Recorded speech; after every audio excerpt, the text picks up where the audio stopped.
Akala ko, sapat na ang pagmamahal.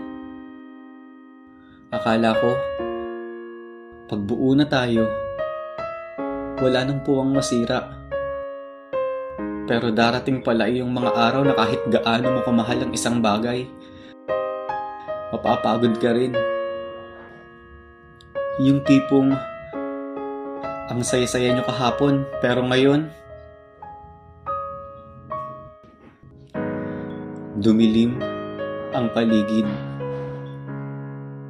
Tahimik ang ingay ng pagtatalo. Masakit yung pabulong na sigawan.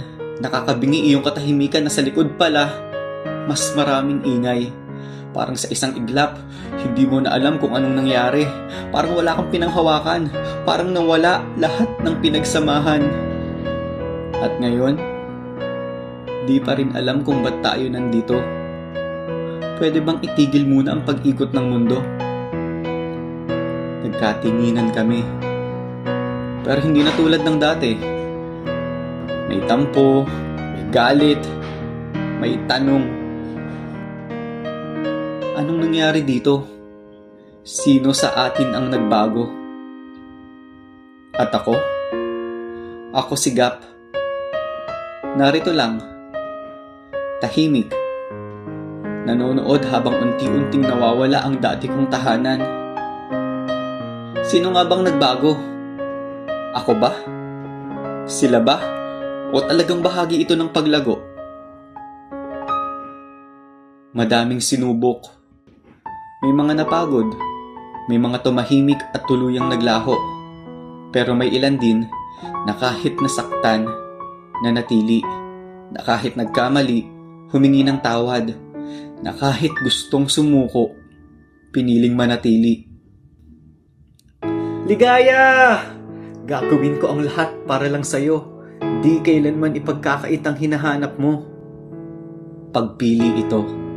Hindi sa pilitan.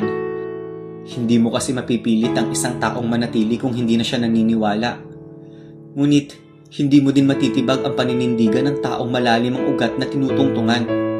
Sa bawat desisyong pinili, pumili rin ako. Pinili kong manatili. Pinili kong alalahanin ang panagpo at pagbuo. Pinili kong maniwala na may naiwan pang mabuti. Sa akin.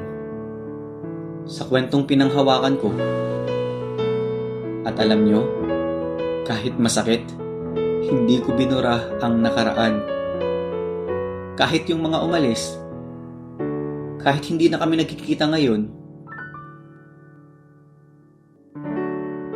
sana'y huwag kalimutan ang ating mga pinagsamahan. At kung sakaling gipitin, ay laging isipin na minsan tayo ay naging tunay na magkaibigan.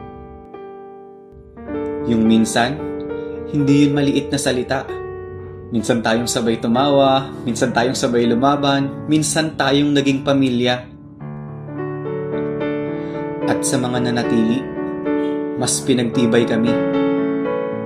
Mas malinaw na ang dahilan kung bakit kami nandito. Hindi lang para sa entablado. Hindi lang para sa palabas. Kundi para sa isa't isa. Para sa lahat ng taong naniniwala na may saysay pa rin ang pagsama. Kahit mahirap. Madaming sinubok. Pero mas maraming tumibay. At sa puso ng bawat piniling magpatuloy, doon ko nakita.